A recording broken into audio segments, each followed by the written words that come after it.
नमस्कार प्यारे विद्यार्थियों। आज की क्लास में हम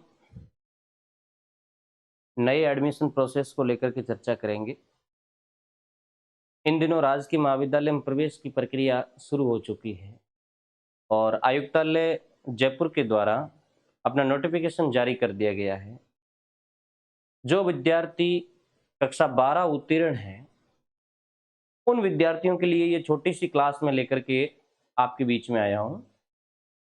जो विद्यार्थी कक्षा 12 उत्तीर्ण हो चुके हैं और जिनका सपना है गवर्नमेंट कॉलेजेस के अंदर प्रवेश लेने का, वो विद्यार्थी उस प्रवेश प्रक्रिया का हिस्सा बन सकते हैं, क्योंकि आयुक्तालय ने 27 जून को अपना नोटिफिकेशन जारी कर दिया था।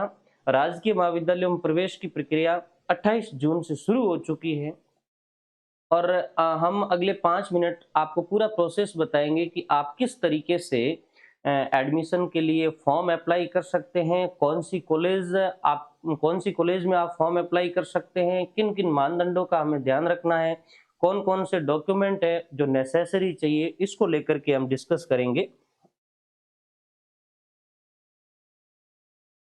आपको पता होगा, जो विद्यार्थी कक्षा 12 में 45% के साथ उत्तीर्ण है, 45% मिनिमम कैटेगरी है, तो जिन विद्यार्थियों ने 45% कक्षा 12 के अंदर अंक प्राप्त किए हैं, वो राजकीय महाविद्यालय में प्रवेश के लिए एलिजिबल माना जाएगा, अर्थात वो फॉर्म अप्लाई कर सकता है।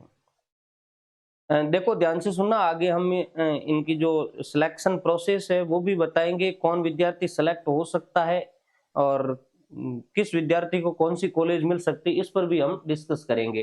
तो आपको ये ध्यान रखना है कि ग्रेजुएशन फर्स्ट ईयर के अंदर जो विद्यार्थी एडमिशन लेना चाहता है, उसके लिए ऑनलाइन आवेदन शुरू हो चुके हैं। ऑनलाइन आवेदन 28 जून 2023 से शुरू हो चुके हैं और ऑनलाइन आवेदन की अंतिम तिथि 5 जुलाई है। सीधा हम प्रवेश प्रोसेस पर आ जाते हैं। देखो, आयुक्तालय का प्रवेश कार्यक्रम इस प्रकार का है।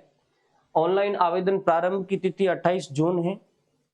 आपको अंतिम तिथि 5 जुलाई 2023 तक एडमिशन अप्लाई करना है, फॉर्म अप्लाई करना है। आगे मैं अप्लाई प्रोसेस भी बताऊंगा। ई मित्र पर जाकर के ये एडमिशन प्रोसेस अप्लाई होगा, एडमिशन फॉर्म अप्लाई होगा। 7 जुलाई तक आपको एनी हाउ अपना एडमिशन ले लेना है ऑनलाइन। उसके बाद महाविद्यालय ऑनलाइन वेरिफिकेशन करेगा, इसकी तिथि 8 जुलाई रखी गई है। यानी ये काम आपका नहीं है, ये कॉलेज ऑनलाइन फॉर्म है वो चेक करेगा। उसके बाद आयुक्तालय अंतिम वरीयता और प्रतीक्षा सूची जारी करेगा, यानी पहली लिस्ट जारी करेगा आयुक्तालय। ये अंतिम लिस्ट नहीं है, पहली लिस्ट जारी करेगा और उसके साथ वेटिंग सूची जारी करेगा। ये 10 जुलाई को आपको पता चल जाएगा कि मेरा गवर्नमेंट कॉलेज के अंदर एडमिशन हुआ है या नहीं हुआ है। उसके बाद आपको जैसे ही 10 जुलाई 2023 को आपका एडमिशन ओपन हो जाता है, उसके बाद आपको महाविद्यालय के अंदर दस्तावेज सत्यापन करवाने हैं। ये प्रोसेस 13 जुलाई तक चलेगा। तो आप यदि गवर्नमेंट कॉलेज में एडमिशन प्राप्त कर चुके हैं, ये आपको 10 तारीख को पता चल जाएगा। उसके बाद 13 तारीख तक आपको तत्संबंधी कॉलेज में, जिस कॉलेज में आपका एडमिशन हुआ है, वहां जाकर के आपको अपने ऑफलाइन दस्तावेज सत्यापित करवाने हैं और 13 तारीख तक ही आपको ई मित्र पर जाकर के और अपनी फीस जमा करवानी। तो ये भी आप ध्यान रखें, ई मित्र पर फीस जमा करवाने की अंतिम तिथि भी 13 जुलाई है। उसके बाद पहली फाइनल सूची आ जाएगी और वो फाइनल सूची आएगी 14/7/2023 को। आप कहोगे सर पहली सूची तो यहां पर भी आई थी। देखो, यहां पर जो सूची आई थी वो उन बच्चों की थी जो सेलेक्ट कैटेगरी में आते हैं, यानी उस कॉलेज के क्राइटेरिया में आते हैं। लेकिन कई बार बच्चे 2 कॉलेज से फॉर्म अप्लाई करते हैं, वो किसी एक कॉलेज में फीस भरते हैं, तो फिर उस बच्चे का नाम वहां से निकाल दिया जाएगा। तो जो बच्चा फीस नहीं भरता है, उस बच्चे का है वो प्रथम सूची के अंदर नाम नहीं आएगा। तो प्रथम सूची 14 जुलाई को जारी हो जाएगी और 14 जुलाई को ही आपका सब्जेक्ट निर्धारण हो जाएगा कि उस कॉलेज में कौन सा सब्जेक्ट आपको प्राप्त हुआ है। मैं सब्जेक्ट को लेकर के भी आगे डिस्कस करूंगा। और उसके बाद सबसे बड़ी चीज मैं आपको ये बताने वाला हूं कि 15 जुलाई 2023 से ही शिक्षण प्रोसेस शुरू हो जाएगा। हालांकि कुछ कॉलेजों में एडमिशन प्रोसेस को लेकर के, स्टाफ की कमी को लेकर के 2-4 दिन इधर उधर हो सकते हैं, लेकिन आयुक्तालय की गाइडलाइन के अनुसार 15 जुलाई को आपका शिक्षण कार्य प्रारंभ हो जाएगा।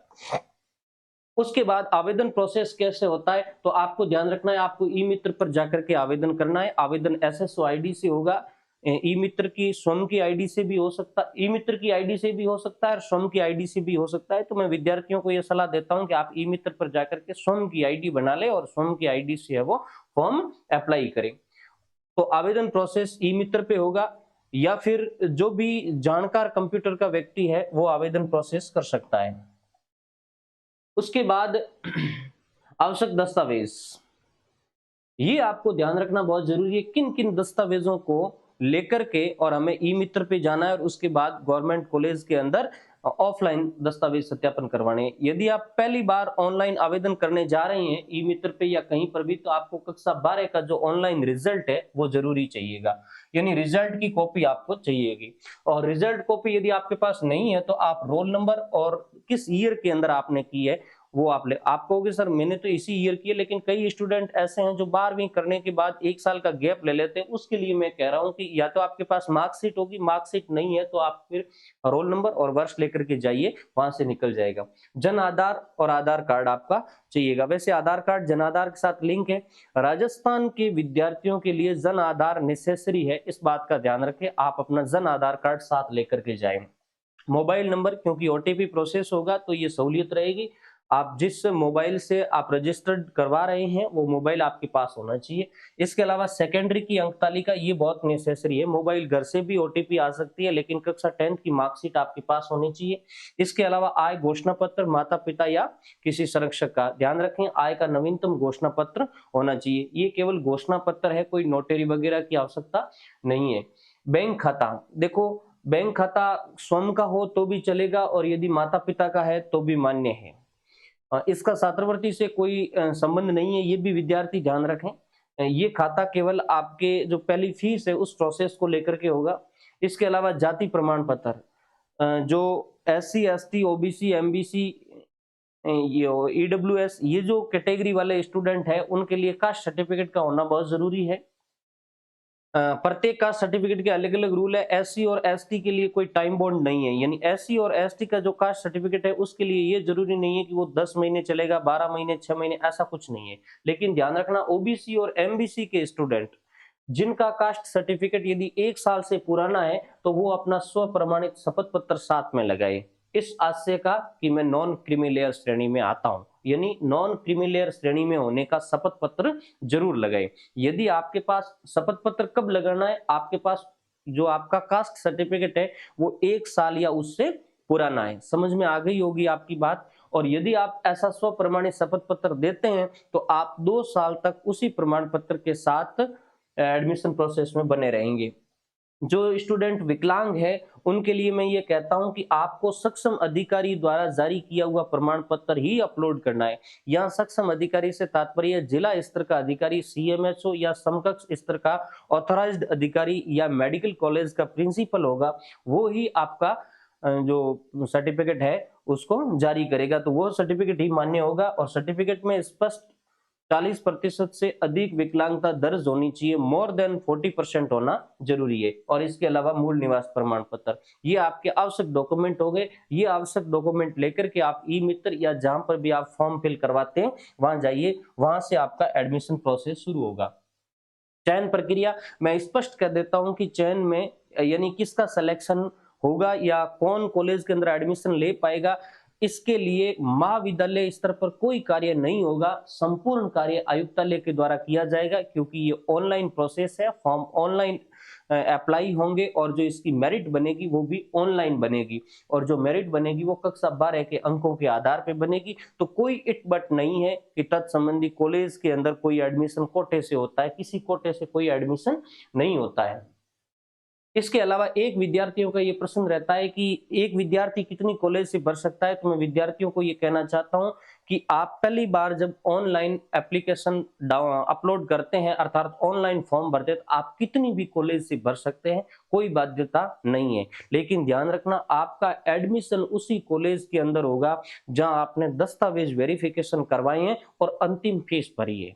ध्यान से सुनना, अंतिम फीस भरिए। दस्तावेज का भी अलग अलग, जैसे टाइम के अंदर आप किसी एक्स गवर्नमेंट कॉलेज और वाई गवर्नमेंट कॉलेज दोनों के अंदर करवा लेते हैं, लेकिन आप जहां फीस भरोगे वहां आपका एडमिशन होगा। और हाँ, आपने यदि 2 जगह फीस भर दी है तो आपका 2 जगह एडमिशन हो सकता है, और ऐसी कंडीशंस में भी आपको एक ही जगह एडमिशन बाद में लेना होगा। तो जहां आपका डॉक्यूमेंट वेरीफाई और ई मीटर पर फीस जमा होगी, वहीं पर आपको है वो एडमिशन दिया जाएगा।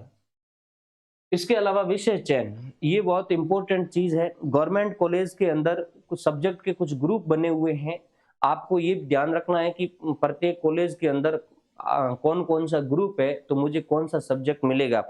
जैसे उदाहरण के तौर पर मैं राजकीय महाविद्यालय चितलवाना की बात करूं, तो अधिकतर महाविद्यालयों के अंदर ये ग्रुप बना रखे हैं कि आप हिंदी के साथ ज्योग्राफी नहीं ले सकते। गवर्नमेंट कॉलेज चितलवाना में आप एडमिशन लेना चाहते हैं तो आप या तो हिंदी साहित्य रख सकते हैं या ज्योग्राफी रख सकते हैं, ये आपको ध्यान रखना है। इसके साथ हिस्ट्री के साथ आप पॉलिटी नहीं ले सकते, ये चीज भी आपको ध्यान रखनी है। या तो आप इतिहास ले सकते हैं या राजनीति ले सकते हैं।